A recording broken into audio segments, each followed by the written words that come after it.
시청자 여러분 안녕하십니까? VOA 뉴스투데이 시작합니다. 마크 램버트 미 국무부 대북정책 특별부대표가 북한의 불법 활동이 증가하고 있는 네팔을 최근 2달 연속 방문한 것으로 알려졌습니다. 미 국무부는 이와 관련해 유엔 회원국들의 대북 제재 이행을 강조했습니다. 김칸희 기자가 보도합니다.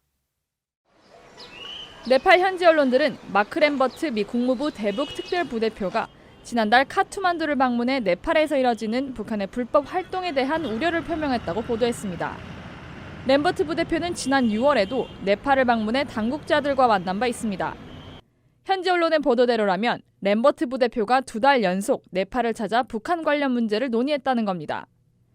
국무부는 관련 보도를 확인해달라는 VOA의 요청에 밝힐 것이 없다면서도 미국은 모든 유엔 회원국들이 대북 제재를 완전하게 이행할 것을 기대한다고 밝혔습니다. 국무부의 이 같은 입장은 그동안 마이크 폼페오 국무장관 등 트럼프 정부 핵심 인사들을 통해서도 거듭 확인된 원칙입니다. But remember, the UN Security Council still has the most stringent sanctions ever imposed on North Korea fully in place, and we are working with countries all across the world. Many in this region are doing great work to enforce those. 네팔 현지 매체인 네팔24시는 램버트 부대표가 카트만두에서 북한의 불법 활동이 증가하고 있는 데 대해 당국의 즉각적이고 적절한 조치를 촉구했다고 전했습니다.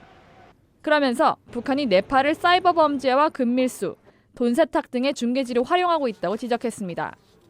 또 다른 현지 언론인 카바르 허브는 램버트 부대표가 정치권 인사들을 만나 북한이 불법 활동을 위해 네팔을 이용하는 데 대해 반대 의사를 밝혔다고 보도했습니다.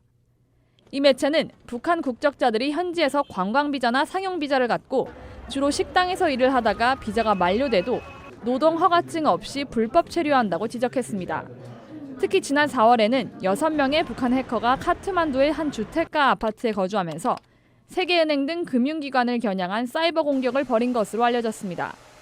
네팔은 아직 유엔 안보리 대북 제재 이행 보고서를 제출하지 않았으며 미 정부가 지난해 발표한 대북 제재 주의보에서 북한의 해외 파견 노동자가 활동하는 나라로 지목됐습니다. VOA 뉴스 김칸입니다. 북한 선박 와이즈 어네스트호에서 하역된 석탄을 실은 동탄호의 표류가 넉 달 넘게 이어지고 있습니다. 선박업계 관계자들 사이에서는 대북 제재에 대한 경각심이 높아지고 있습니다. 함지하 기자가 취재했습니다. 베트남 붕따오항 인근을 촬영한 위성사진에 약 170m 길이의 선박이 지난 6월부터 2달간 같은 지점을 맴돌고 있습니다. 이 선박은 지난 4월 북한산 석탄을 싣고 인도네시아를 출항한 파나마 선적의 동탄호. 북한 선박 와이즈 어네스토에 실려있던 북한산 석탄을 옮겨 실은 뒤 말레이시아와 인도네시아 입항을 거부당하고 선주회사가 위치한 베트남마저 입항을 하지 못한 채 4개월 넘게 해상에 머물고 있는 겁니다. 동탄호가 공해상을 전전하는 기간이 길어지면서 지난 4개월간 피해액은 하루 약 $10,000, 모두 120만 달러에 이르는 것으로 추정됩니다. 하루에 예를 들어서 이 배가 한 600만 원에서 1,000만 원 정도의 지금 손실을 보고 있는 거거든요. 그러면 이 배가 1년이 갈 수도 있고 2년이 갈 수도 있고 영원히 폐선까지 갈 수 있는 상황이 온다 그러면은 거기에 속해 있는 한 회사 또는 3개에서 4개 회사 정도가 망할 수가 있는 그런 상태까지 올 수가 있습니다. 선박업계 관계자는 이번 동탄호 사태가 업계 내 대북 제재에 대한 경각심을 높였다고 말했습니다. 그런 제재나 이런 게 일반인들에게 또는 회원인들에게 그렇게 심각하게 받아들인 적은 없습니다. 제재 화물을 실었을 경우에 어떻게 된다 이런 거는 와이즈 어니스트와 이 배를 이송했던 동탄호가 문제됨으로써 현실화됐고 경각심을 심는 데 계기가 된 거죠.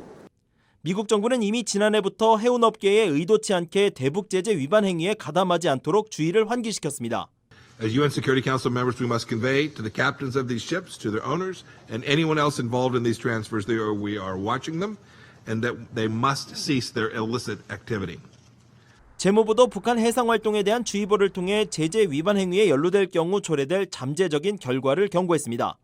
전문가들은 선박과 관련된 모든 활동이 미국 달러로 거래로 이뤄질 수밖에 없기 때문에 관련 업계가 유엔 제재와 별도로 미국의 독자 제재, 더 나아가 세컨더리 보이콧 또한 주의해야 한다고 지적했습니다.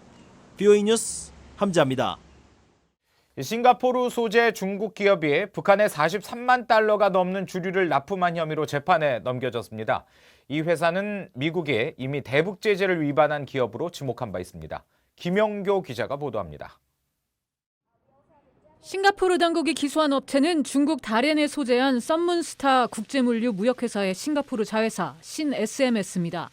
신SMS는 2016년 10월부터 2017년 1월까지 중국 랴오닝성의 항구 도시인 다롄을 통해 북한에 와인과 증류주를 납품한 혐의를 받고 있다고 현지 언론은 보도했습니다. 주류와 담배 등 사치품의 북한 반입을 금지한 UN 안보리 결의를 위반한 겁니다. 4개월 동안 총 43만 달러가 넘는 주류가 4차례에 걸쳐 북한에 납품됐고 한 번에 최고 14만 달러어치가 거래된 적도 있는 것으로 알려졌습니다.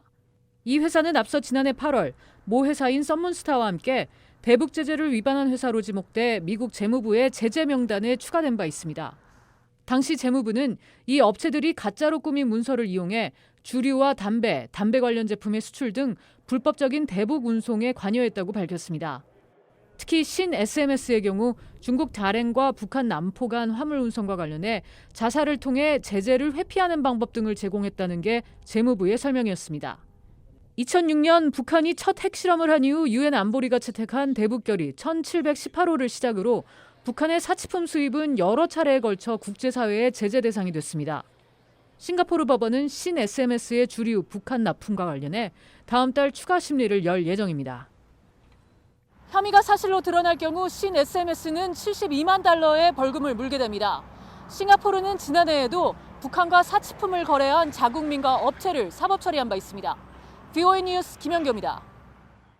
도널드 트럼프 대통령은 자신이 트위터로 판문점 만남을 제안한 지 10분 만에 북한 김정은 위원장에게 전화가 왔었다고 밝혔습니다. 트럼프 대통령은 15일 미 지역 라디오 WGIY과의 인터뷰에서 지난 6월 말 김 위원장과 판문점 회동이 성사된 뒷이야기를 소개하며 이같이 말했습니다. 트럼프 대통령은 가장 말도 안 되고 믿을 수 없는 일이었다며 우리는 좋은 만남을 가졌다고 말했습니다. 이어 그것은 나에게 의사소통을 하는 엄청난 방식이라고 설명했습니다. 미국 사이버 사령부가 북한 해킹 그룹 라자루스와 연관된 것으로 추정되는 악성 소프트웨어 샘플을 공개하고 사용자들의 주의를 당부했습니다. 이번에 공개된 악성 소프트웨어 샘플은 주로 트로이 뱅커로 분류되며 온라인 금융거래 시스템을 해킹하거나 금융정보 탈취 등에 사용됩니다. 사이버 보안 전문가들은 이번에 공개된 악성 소프트웨어가 지난 5월 미 국토안보부와 연방수사국 FBI가 경고한 변종 악성 소프트웨어인 전기 물고기인 것으로 보인다며 북한 해킹 그룹 라자루스가 연루됐을 가능성이 높다고 분석했습니다.